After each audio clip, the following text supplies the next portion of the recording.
মাত্র আড়াই মাস আগে যে দলটি একটি নতুন রাজনৈতিক ঢোরের বার্তা নিয়ে আত্মপ্রকাশ করেছিল, সেই জাতীয় নাগরিক পার্টি এনসিপি আজ দিকহীনতার ধর্ণিপাকে বৈষম্য বিরোধী ছাত্র আন্দোলন ও জাতীয় নাগরিক কমিটির নেতাদের সমন্বয়ে গঠিত এনসিপির গণতন্ত্র, রাষ্ট্র সংস্কার ও বৈচিত্র্যের পক্ষে এক নতুন সম্ভাবনার নাম হয়ে উঠেছিল।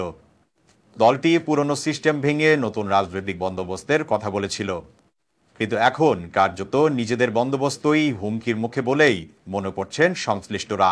সম্প্রতি ঢাকা থেকে প্রকাশিত একটি দৈনিকের এক প্রতিবেদনে এমনটাই বলা হয়েছে। দল হিসেবে এনসিপি কতটা সংকটে সেই বয়ানই ছিল পত্রিকাটির পুরো প্রতিবেদন জুড়ে। এনসিপির অন্যতম বৈশিষ্ট্য হিসেবে শুরু থেকে বলা হচ্ছিল এটি একটি আদর্শিক বৈচিত্র্যের প্ল্যাটফর্ম, কিন্তু সেই বৈচিত্র্য এখন বিভাজনের প্রধান উৎস হয়ে উঠেছে।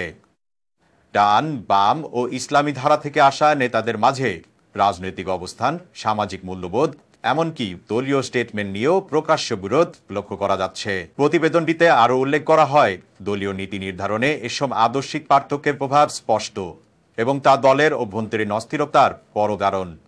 সম্প্রতি তথ্য উপদেষ্টা মাহফুজ আলম ও মুখ্য সংগঠক হাসনাত আবদুল্লাহর একাধিক মন্তব্য এবং ফেসবুক পোস্ট এনসিপির মধ্যপন্থী অবস্থানের বিপরীত চিত্র তুলে ধরেছে। প্রতিবেদনটিতে আরও বলা হয়, বিশেষ করে সেনা প্রধানের সঙ্গে সাক্ষাৎ বিষয়ে সার্জিদ হাসনাত ফেসবুক বিভেদ কিংবা ট্রান্সজেন্ডার জনগোষ্ঠী নিয়ে করা মন্তব্য সামাজিক মাধ্যমে দলীয় অবস্থানকে প্রশ্নবিদ্ধ করেছে। রাজনীতিতে প্রতীকী ঘটনাগুলো অনেক সময় পুরো কাঠামোর সংকটকে স্পষ্ট করে। ঠিক তেমনই এনসিপির সিনিয়র যুগ্ম মুখ্য সমন্বয়ক আব্দুল হান্নান মাসুদের ধানমন্ডি কাণ্ড একই দৃষ্টান্তমূলক ব্যর্থতা হয়ে উঠেছে। সম্প্রতি রাজধানীর ধানমন্ডিতে এক প্রকাশকের বাসার সামনে সংগঠিত মব সৃষ্টি করার ঘটনায় ৩ জন তরুণ আটক হন, যাদের মধ্যে একজনকে ইতিমধ্যেই নৈতিক স্খলনের দায়ে অব্যাহতি দেওয়া হয়েছিল। অথচ সেই ব্যক্তিদের ছাড়িয়ে আনতে থানায় হাজির হন হান্নান মাসুদ। এই হান্নান মাসুদ এনসিপির একজন শীর্ষস্থানীয় নেতা। যদিও এই ঘটনায় কারণ দর্শানোর নোটিশ দেওয়া হয়েছে, কিন্তু সাধারণ মানুষের বিশ্বাস ভেঙে গেছে। সামাজিক মাধ্যমে প্রতিক্রিয়ায় এমন কয়েকজন বলেছেন, তারা মনে করেন না শেষ পর্যন্ত হান্নান মাসুদের কোনো শাস্তি হবে। একই প্রক্রিয়ায় শাস্তি হয়নি এনসিপি নেতা গাজী সালাউদ্দিন তানভীরেরও। সালাউদ্দিন তানভীরকে সাময়িক বহিষ্কার করা হয়েছে। যদিও এসব ঘটনায় যে বিষয়টি প্রকট হয়ে ধরা পড়েছে তা হল দলীয় কমান্ড।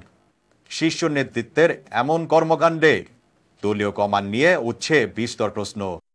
এনসিপিতে কার্যত একটি অরাজক অবস্থা বিরাজ করছে।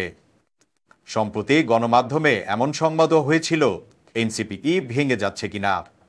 মাঠ পর্যায়ে দলটির রাজনৈতিক কার্যক্রম নেই বললেই চলে। দৈনিক পত্রিকাটির প্রতিবেদনে বলা হয়, এনসিপি এখনও তৃণমূলে যেতে পারেনি। কেন্দ্রীয় নেতারা ঈদের আগেই সংগঠন গঠনের আশ্বাস দিলেও বাস্তবে তা হচ্ছে না বলেই মনে হচ্ছে। প্রতিবেদনটিতে এ বিষয়ে উল্লেখ করা হয়, এনসিপিতে বড় নেতা অনেক, কিন্তু বাস্তবিক কাজ নেই। যে সংগঠনে একজন অব্যাহতি পাওয়া নেতাকে ছাড়িয়ে আনতে আরেক শীর্ষ নেতা পুলিশ স্টেশনে হাজির হন, সেই সংগঠনের কাঠামোগত শৃঙ্খলা নিয়ে প্রশ্ন উঠবেই। দলীয় গঠনতন্ত্র, রাজনৈতিক কর্মসূচি এবং নির্বাচন নিয়ে স্পষ্ট মতৈক্যের অভাব রয়েছে। কেউ বলছেন সব আসনে প্রার্থী দেওয়া হবে, কেউ বলছেন বৃহৎ জোটে যাবেন, কেউ আবার নিজস্ব জোট গঠনের কথা বলছেন। এতক্ষণ তাজা খবরের সাথে থাকার জন্য ধন্যবাদ। ফেসবুকে আমাদের পেজটি ফলো করে আমাদের সাথেই থাকুন। আর আপনি যদি ইউটিউব থেকে দেখে থাকেন, তাজা খবরের চ্যানেলটি সাবস্ক্রাইব করার অনুরোধ রইল। আর আপনি কোথা থেকে দেখছেন আমাদের ভিডিও, সেটি কমেন্টে জানাতে ভুলবেন না।